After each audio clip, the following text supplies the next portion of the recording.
के साथ शब्दम।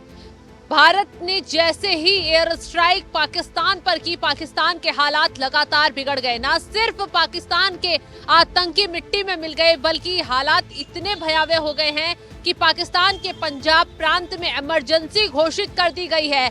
जो संवेदनशील इलाके हैं वहां पर अर्धसैनिक बलों को उतार दिया गया है। सभी स्कूल कॉलेज बंद कर दिए गए हैं और लोगों को घरों से बाहर निकलने के लिए मना कर दिया गया है। तो वहीं दूसरी तरफ भारत में भी हलचल देखने को मिल रही है।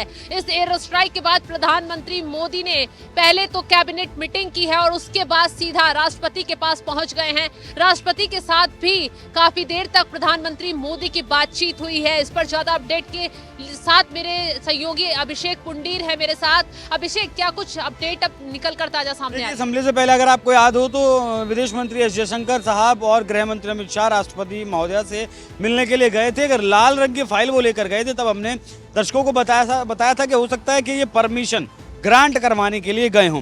ठीक वैसे ही अब जिस तरीके से सफलतापूर्वक एयर स्ट्राइक को अंजाम दिया गया, 70 से ज़्यादा आतंकवादी ढेर कर दिए गए हैं। अब तक जो जानकारी निकलकर सामने आई, उसके बाद प्रधानमंत्री को ये सारी ब्रीफिंग करने के लिए प्रधानमंत्री गए और उन्हें जानकारी दी गई कि ये हुआ है और इसके रिटेलिएशन में पाकिस्तान भी जवाबी कार्रवाई कर सकता है और कुछ हमले कर सकता है। उसके लिए भी हमें तैयार रहना होगा, जिसके लिए मुझे लगता है कि वो पहले ही परमिशन राष्ट्रपति महोदया की लेने गए होंगे। पाकिस्तान के पंजाब प्रांत में आपने बताया कि पूरे पंजाब प्रांत में इमरजेंसी लगा दी गई है। बलूचिस्तान उनके हाथ में है ही नहीं, खैबर पख्तूनख्वा उनके हाथ में नहीं है, सिंध उनके हाथ में नहीं है, जो पंजाब उनके हाथ में, उसी में उन्होंने इमरजेंसी लगा दी है। भारत ने जो हमला किया है उसकी जवाबी कार्रवाई नहीं की है पाकिस्तान ने। और पाकिस्तान के जो रक्षा मंत्री हैं ख्वाजा आसिफ, उन्होंने कहा है कि भारत ने जो किया है ठीक है, भारत ने जो किया है उसके बाद अगर भारत कुछ नहीं करता है तो हम भी कुछ नहीं करेंगे, भारत अगर पीछे हटता है तो हम भी पीछे हटेंगे। मतलब सिर्फ एक स्ट्राइक से गीदड़ भभकी देने वाला पाकिस्तान, परमाणु की गीदड़ भभकी देने वाला पाकिस्तान अब बैकफुट पर है, सरेंडर मोड में आ चुका है। अब अगर मैं एक एक कर आपको बताऊं कि पाकिस्तान में फिलहाल क्या हालात हैं, तो स्टॉक मार्केट पाकिस्तान का लहूलुहान है। 6500 से ज़्यादा अंक गिरकर वो फिलहाल चल रहा है। बहुत ज़्यादा नुकसान उसमें है। प्रधानमंत्री शहबाज शरीफ ने कैबिनेट की नेशनल सिक्योरिटी की मीटिंग बुलाई। उसमें सूत्रों के हवाले से ऐसी खबर है कि ये कहा जा रहा है, ये तय रणनीति की जा रही है कि इस भारत ने जो बदला लिया है उसका बदला अब कैसे पाकिस्तान लेता है। एयर स्ट्राइक पीओके में और पाकिस्तान के 4 हिस्सों में की है, लेकिन कराची का जो बंदरगाह है और कराची शहर में भी इमरजेंसी जैसे हालात हैं और कराची पोर्ट को बंद कर दिया गया, क्योंकि 1971 की अगर बात करें तो भारत ने जब कराची पोर्ट पर हमला किया था, लगभग 15 दिन तक वहां आग जलती रही थी और उसी के कारण पाकिस्तान इतनी जल्दी बैकफुट पर आया था। इस्लामाबाद के जो डिप्टी कमिश्नर हैं, उन्होंने घोषणा की है कि राज्य में सारे सरकारी और निजी जो संस्थान हैं वो बंद रहेंगे। कब तक बंद रहेंगे पता नहीं है इस बात का। रावलपिंडी बहुत परेशान है। उधर आपका साउथ कोरिया, ताइवान, मलेशिया और थाईलैंड की एयरलाइंस की भी जो पाकिस्तान से ऊपर से गुजरती थी, पाकिस्तान ने उन्हें बंद कर दिया। खैबर पख्तूनख्वा में भी अपनी तरफ से एडवाइजरी जारी की गई है। जिला प्रशासन को स्कूल और सामुदायिक हॉल, मस्जिदें जो कुछ हैं वो सब कुछ बंद करने के लिए कहा गया। तो मतलब पाकिस्तान को अभी भी डर है कि जो एयर स्ट्राइक किया है भारत ने, उसके बाद भी भारत कुछ कर सकता है, क्योंकि अभी हमने दर्शकों को बताया था कि भारत के जो पूर्व आर्मी चीफ हैं उन्होंने एक ट्वीट किया है। शब्द तो उसमें 4 ही लिखे हैं, लेकिन पाकिस्तान की टेंशन बढ़ाने वाला है। उन्होंने लिखा है कि पिक्चर अभी बाकी है। मतलब भारत अभी और कुछ बहुत बड़ा करने वाला है। शबनम, बिल्कुल, जिस तरीके से पूर्व आर्मी चीफ ने ट्विटर पर एक ट्वीट कर पाकिस्तान की टेंशन बढ़ा दी है और जिस तरीके से इस वक्त पाकिस्तान के हालात बने हुए हैं, हालांकि भारत की एयर स्ट्राइक से पाकिस्तान यही दावा कर रहा है कि उसके सिर्फ 28 लोग ही मरे हैं, लेकिन खबर ये आ रही है कि 900 से ज्यादा आतंकी वहां छुपे हुए थे और 100 से ज्यादा ढेर हो चुके हैं। और यही वजह है और यही जो पाकिस्तान पर एयर स्ट्राइक की गई है और वहां के जो हालात बन रहे हैं, इमरजेंसी लगाई गई है, उससे साबित हो रहा है कि पाकिस्तान पर किस तरीके से तबाही मची है इस एयर स्ट्राइक के बाद से। शहबाज शरीफ और मुनीर तो बिल्कुल गायब ही हो गए हैं।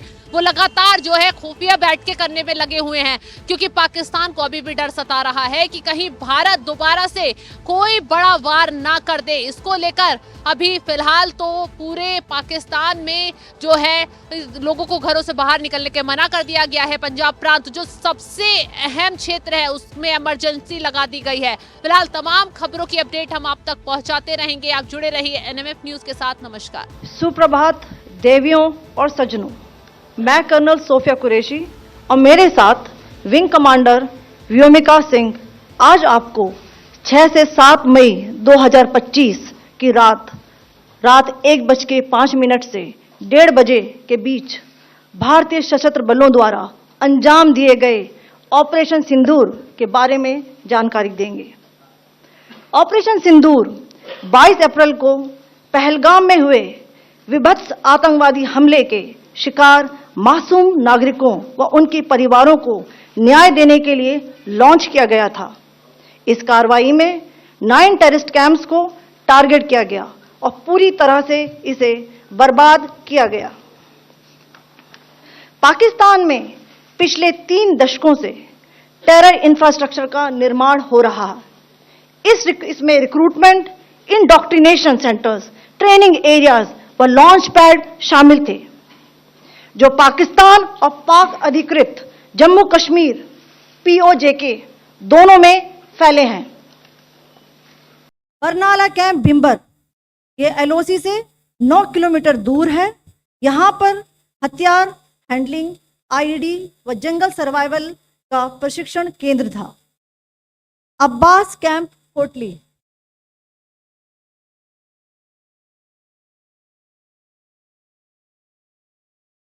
यह LOC से 13 किलोमीटर दूर है।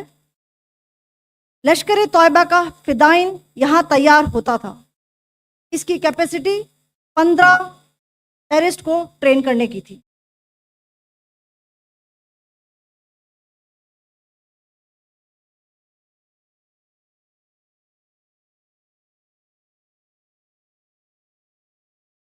अब मैं पाकिस्तान के अंदर के टारगेट से अवगत कराना चाहूंगी।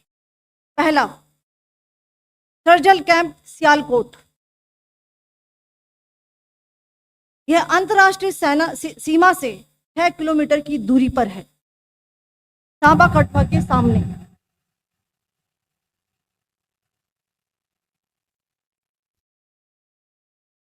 मार्च 2025 में जम्मू एंड कश्मीर पुलिस के 4 जवानों को जो हत्या की गई थी, उन आतंकवादियों को इसी जगह पर ट्रेन किया गया था। दूसरा, महमूना जाया कैंप सियालकोट। यह 18 से 12 किलोमीटर IB से दूर था। हिजबुल मुजाहिदीन का बहुत बड़ा कैंप था। ये कठुआ जम्मू क्षेत्र में आतंक फैलाने का नियंत्रण केंद्र था। पठानकोट एयरफोर्स बेस पर किया गया हमला भी इसी कैंप से प्लान और डायरेक्ट किया गया था। मरकज ताइबा मुरीद के, यह IB से 18 से 25 किलोमीटर दूरी पर है। 2008 के मुंबई हमले के आतंकी भी यहीं से प्रशिक्षित हुए थे। अजमल कसब और डेविड हेडली भी यहाँ ट्रेन हुए थे। मरकज सुभान अल्लाह भावलपुर, ये इंटरनेशनल बाउंड्री से 100 किलोमीटर दूर है। जैश ए मोहम्मद का मुख्यालय था। यहाँ पर रिक्रूटमेंट, ट्रेनिंग व इंडोक्ट्रिनेशन का केंद्र भी था। शीर्ष आतंकी अक्सर यहाँ आते थे। मैं आप सबको बताना चाहती हूँ कि किसी भी सैन्य ठिकाने का निशाना नहीं बनाया गया और अभी तक किसी तरह की नागरिक क्षति की रिपोर्ट नहीं है। धन्यवाद। जय Hind. The strike on the terror camps were undertaken through precision capability, as shown to you. A niche technology weapons with careful selection of warheads was ensured so that there will be no collateral damage. The point of impact in each of the target was a specific building or a group of buildings. All the targets were neutralized with clinical efficiency, and the results reiterate the professionalism of the Indian Armed Forces in the planning and execution of their operations. No military establishments were targeted. India has demonstrated considerable restraint in its response. However, it must be said that the Indian Armed Forces are fully prepared to respond to Pakistani misadventures, if any, that will escalate the situation. Jai Hind, and thank you very much.